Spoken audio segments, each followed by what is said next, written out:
So what is up, guys? Nick here, helping you to master your technology. Apple iPhone 14 Blue unboxing video. Now you can see on the back, it does say it does come with the iPhone 14, USB-C to Lightning cable power adapter sold separately, as well as headphones. This is a 5G phone with eSIM support in the US anyway. No SIM card slots going to be on this one. Now I did go with that again, the blue color. Let's go ahead and open it up. Now, first of all, I'm just going to tell you personally, I'm not overly excited about this phone. As a matter of fact, I just came back from the Apple store. There was a small line, but overall, the phones, they look almost identical. That includes the 14 Pros and Pro Max. They look very similar to the iPhone 13 Pro and Pro Max. But here we go with the blue colorway of the iPhone 14.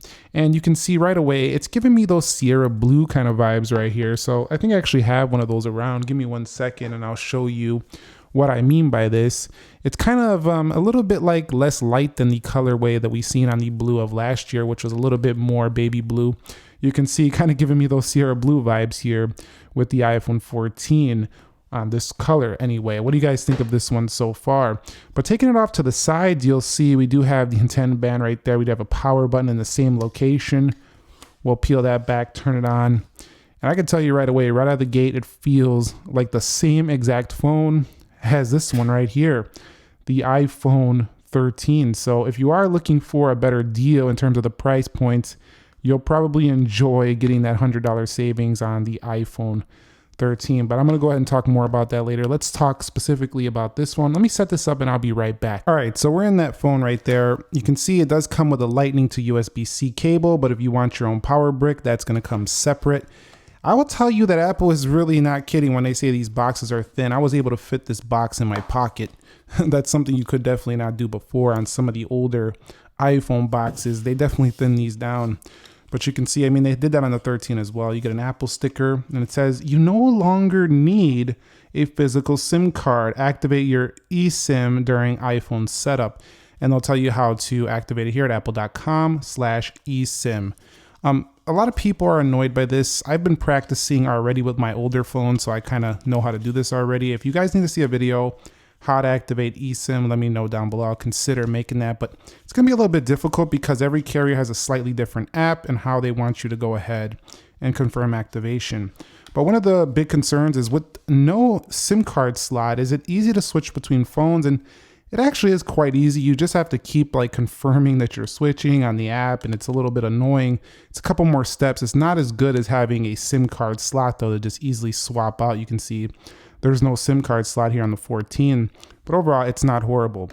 Now, what has actually improved here on the iPhone 14 series model? Well, the cameras are slightly better in low light. In addition to that, there's some other minor upgrades, like it does have an action mode now in the video. You also have these on the iPhone 13, the photographic styles, but you'll have this new action mode up here where it'll stabilize video for you. That's a pretty boss feature if you like to take a lot of video. So that could be a big reason to upgrade if you are the type of person who does a lot of action video. That's definitely a reason to upgrade. It's a small reason, but it could be big for certain people.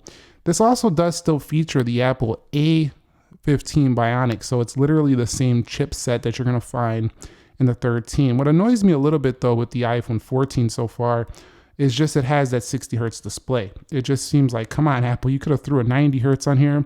It just feels extremely outdated at this point, having a 60 hertz panel. But for the majority of the iPhone users who are going to buy this phone, they're probably going to go for the colors and the price point being cheaper than the Pros and not even give a hoot about that stuff. So I don't think it's going to deter a lot of people. Let's take a look at the wallpapers here on the Apple iPhone 14, if it would respond to my click. And let's see if they added anything specific to this phone right here. So if we scroll down, yeah, they do. They have this specific wallpaper right here. You can see I'm a little annoyed that on iOS 16, they took away my iPhone 13 Pro and Pro Max wallpapers though. So maybe they'll bring them back and update. I don't know, but you can see specific wallpapers to the iPhone 14 right here. They're okay. They're not the best I've seen, but they'll do. So let's go ahead and add. We'll set a wallpaper pair. And another thing that was improved here is they do have 6 gigabytes of RAM. So the chances of this kind of like, reloading an application, not likely. But in real world, is RAM going to make a major difference? Also not likely because of how efficient iOS already runs I don't really see it making a major difference. They've also improved the front-facing camera a little bit, so that's always good because the front-facing cameras need to be good as well. A lot of people do selfies. A lot of people are doing content solo where they just need that front-facing camera to be a boss, and it's going to be great there. In addition, cinematic video should be slightly better this year. There's also car crash detection on this iPhone right here, and there is an extra GPU core for gaming. Overall, though, a lot of people are just feeling this way that it's just the same as the iPhone 13, and it's about 90% the same with about a 10% difference, I would say, overall. I think Apple should have threw the A16 in here just to give it more of a reason to be a phone you want to upgrade to. But having 6 gigabytes of RAM makes it closer to a Pro. Apple also says the display is a little bit brighter. I cannot see that right out of the gate, but I have to look closer before I conduct my full review. So there's not much more else to say. This was going to be a quick video. I already knew this from the start.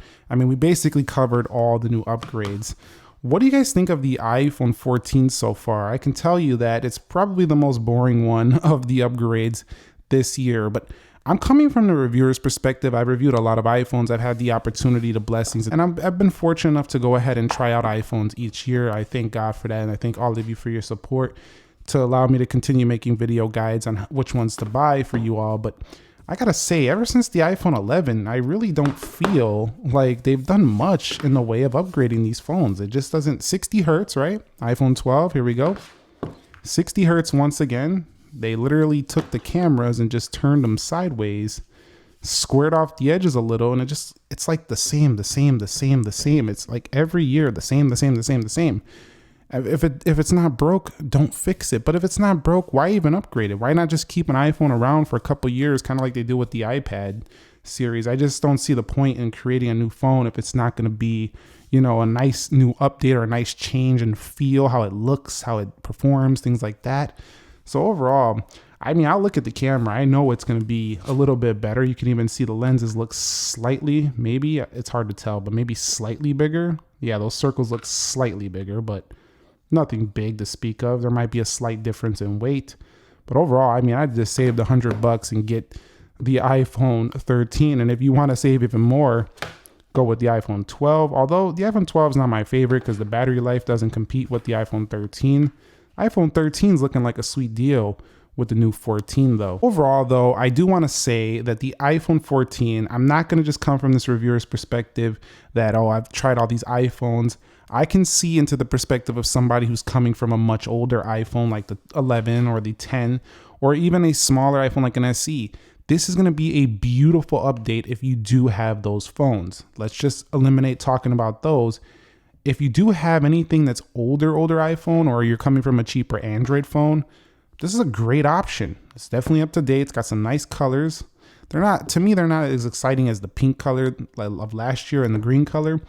But if you want those, you can go with the 13. Overall, I think it's just another solid iPhone that Apple just brought out for you guys to go ahead and pick up if you want to have just your standard flagship iPhone. I am more excited about the Plus coming later in October. That one's going to be a bigger version of these. It's going to be a lighter Plus model. It's going to be a cheaper way to get the 6.7-inch screen size. But for this one, just another year, another iPhone. Let me know your thoughts about the iPhone 14 so far. Of course, I'm going to do my comparisons, my speed tests, my guides to help you decide if this is going to be the phone for you. So let me know which comparisons you want to see. All of these comparisons will be coming soon. Stay tuned. Thank you very much for watching. Nick here. Be sure to be well. And if you got an iPhone 14, 14 Pro, Pro Max today, let me know which colorway you went with, the storage capacity. Did you wait in line? Did you get your order delivered this morning? Are you still waiting? I'd love to know. Catch you on the next one. Nick here. Be sure to be well, and peace.